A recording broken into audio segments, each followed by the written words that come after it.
হুজুর একখান, একেবারে নগদ টাটকা শয়তান,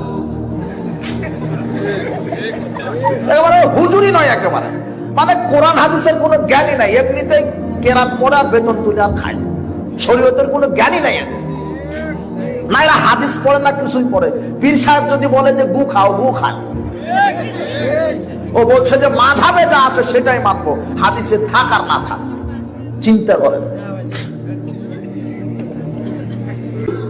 কাঁধে কাঁধ মিলিয়ে দাঁড়াও, অসদ্দুল খালাল, পরস্পরের ফাঁকার জায়গা বন্ধ করে দাঁড়াও।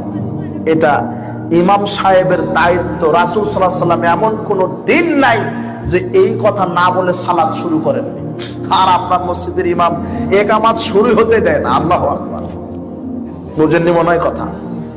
আর প্রায় মসজিদে আপনি দেখেন 4 আঙ্গুল আঘাত করে ফাঁকা রেখে রেখে দাঁড়িয়েছে,